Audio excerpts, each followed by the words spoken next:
Hello students, welcome to Ramrayane biology classes. Ramrayane biology classes में आपका स्वागत है। स्टूडेंट्स, आज मैं आपके लिए 9th क्लास के लिए लेक्चर लेके आया हूँ।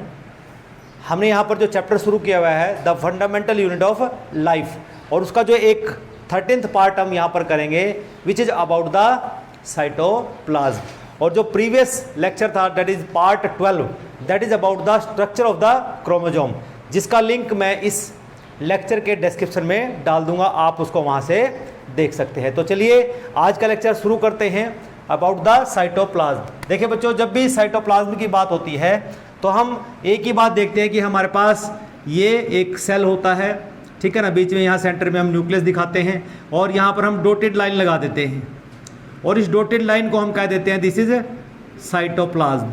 यही है ना, हम इसको हमेशा ऐसे ही लिखते हैं, ये साइटोप्लाज्म हो गया।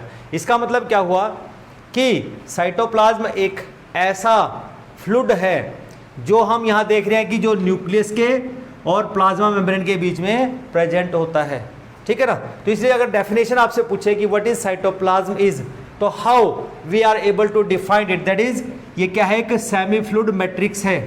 मीन्स फ्लूइड भी हो सकता है और सेमी फ्लूइड भी। फ्लूइड का मतलब जो कंप्लीटली फ्लूइड हो, सेमी फ्लूइड मीन्स जो सेमी फ्लूइड हो, थोड़ा सा उसमें सॉलिड पार्ट भी मिक्स हो सकता है, उसको सेमी फ्लूइड बोलते हैं।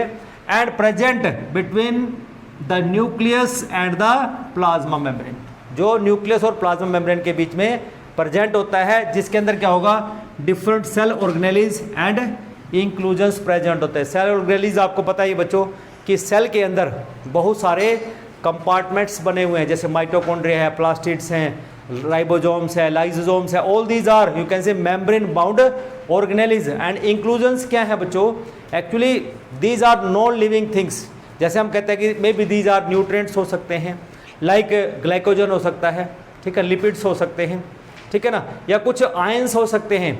तो all these are comes under the inclusions. फिर हम देखते हैं कि जो साइटोप्लाज्म है ये दो तरह का हो सकता है। दो तरह का कैसे होगा, एक को हम बोलते हैं एक्टोप्लाज्म। एक्टोप्लाज्म का मतलब होता है कि जो सेल के बिल्कुल बाउंड्री पे हो, जैसे ये means at the cell surface, इसको बोलते हैं ectoplasm. This is called ectoplasm. इसको क्यों बोला एक्टोप्लाज्म, देखिए the cytoplasm under the free surface of the cell, means ये फ्री सरफेस है सेल का, ठीक है ना, यहाँ पर ये प्रेजेंट होता है।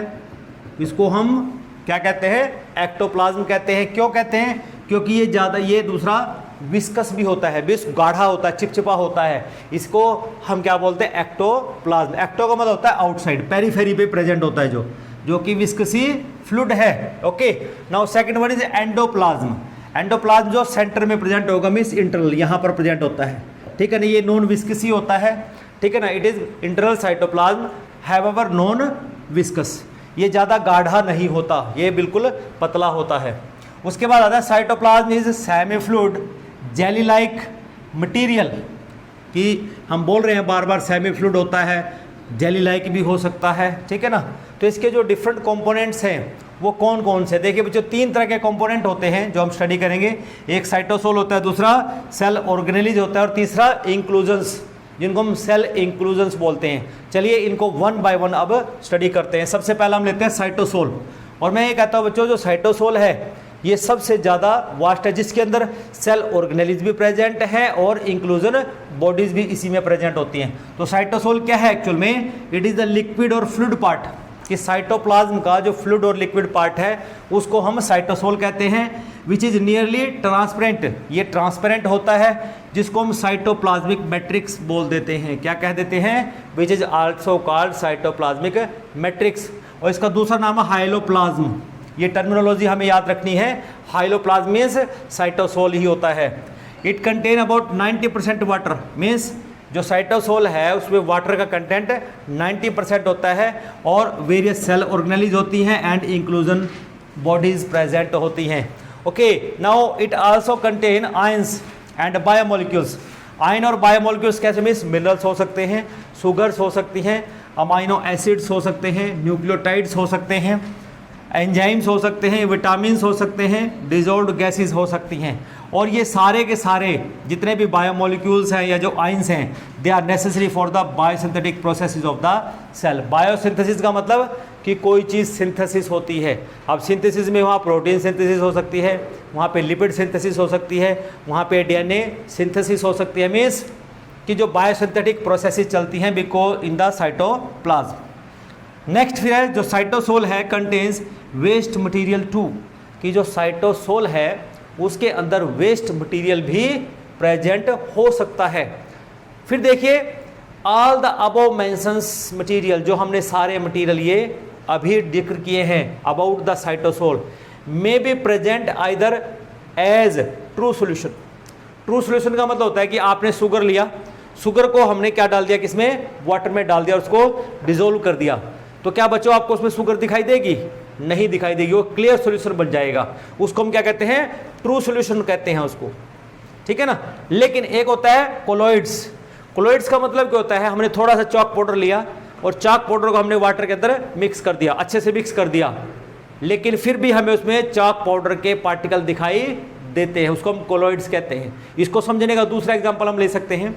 आप घर पे फ्लोर लेते हैं, व्हीट फ्लोर जिसको हम कहते हैं, आप उसको लें और वाटर के अंदर ऐसे मिक्स कर दें, तो उसके जो पार्टिकल्स हैं they are suspended in the water. वो आपको ऐसे कैसे दिखाई देते हैं, उसको हम क्या कहेंगे? कोलॉइड्स कहेंगे। तो इसी तरह से यहाँ पर ये जितने भी मटेरियल हैं, या तो वो ट्रू सॉल्यूशन की फॉर्म में हो सकते हैं या वो फिर कोलॉइड्स की फॉर्म में मिल सकते हैं। चलिए सेकंड कंपोनेंट के बारे में चलते हैं, cell organelles. Very important part of the you can say cell. The membrane bound subcellular compartments, कि सब सेलुलर इसलिए बोला क्योंकि ये मेम्ब्रेन बाउंड होती हैं और बड़ी स्मॉल ऑर्गेनेलिज होती हैं, are called cell organelles. Cell के अंदर प्रेजेंट होती हैं, सब सेलुलर पार्ट होती हैं, जिनको स्मॉल ऑर्गेनेलिज के नाम से भी जाना जाता है, ठीक है ना। तो यहाँ पर जो सेल ऑर्गेनेलिज हैं, लाइक हमारे पास एक्सेप्ट प्लाज्मा मेम्ब्रेन और सेल वॉल, इसको छोड़ दें, बाकी अदर जितनी भी सेल ऑर्गेनेलिज हैं they are present in the cytosol, सारी की सारी साइटोसोल के अंदर प्रेजेंट होती हैं। जैसे हम देख सकते हैं हमारे पास एंडोप्लाज्मिक रेटिकुलम है, राइबोसोम्स हैं, गोल्जी अपरेटस है, लाइसोसोम्स हैं, माइटोकॉन्ड्रिया है, प्लास्टिड्स हैं, सेंट्रियोल्स हैं, सीलिया है, फ्लैजेला है, वैक्यूल्स है, पेरोक्सिसोम्स है। All these cell organelles are present in the cytosol. चलिए अब देखते हैं थर्ड जो कंपोनेंट है हमारे पास, means third component of the cytoplasm, that is inclusion bodies. अब देखिए बच्चों, जो सेल इंक्लूजन्स हैं actually these are non living materials. क्या है ये?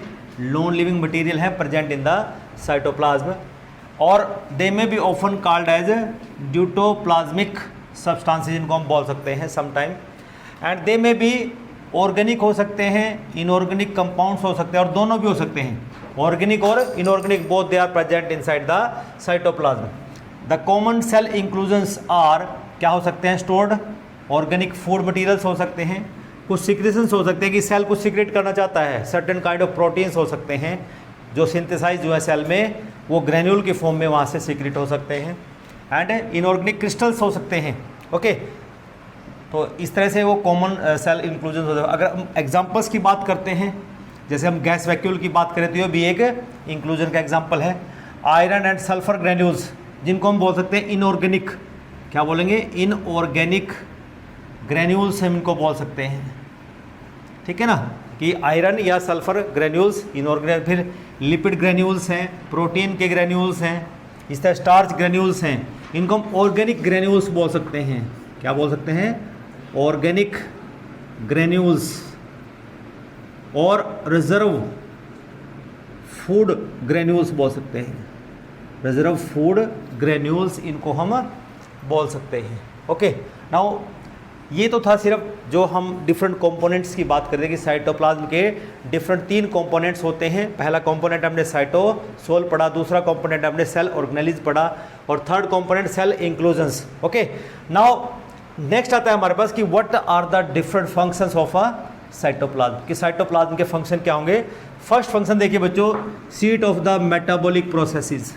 अब जो मेटाबॉलिक प्रोसेसेस क्या होती है सेल के अंदर बच्चों, कि 2 पार्ट होते हैं मेटाबॉलिज्म के, ठीक है ना। एक को हम बोलते हैं कैटाबॉलिज्म और दूसरा पार्ट होता है एनाबोलिज्म। तो मीन्स एनाबोलिज्म को हम कह देते हैं यहाँ पे ब्रेक सिंथेसिस किसी चीज़ का बनना, सिंथेसिस, ठीक है ना, मीन्स किसी चीज़ का बनना, प्रोटीन्स का बनना, लिपिड्स का बनना। कैटाबोलिज्म का मतलब ब्रेक डाउन। तो ये ब्रेकडाउन की जो प्रोसेस है, देखिए जब भी कोई केमिकल रिएक्शंस होता है उसके लिए लिक्विड मीडियम तो चाहिए ही होता है, which is provided by the cytoplasm. That's why it is called seat of metabolic processes, कि यहाँ पर ब्रेकडाउन भी चलता है, इसमें सिंथेसिस भी इसी में होता है, क्योंकि इसके लिए जो रॉ मटेरियल्स हैं या जो एंजाइम्स है they are present in the cytoplasm.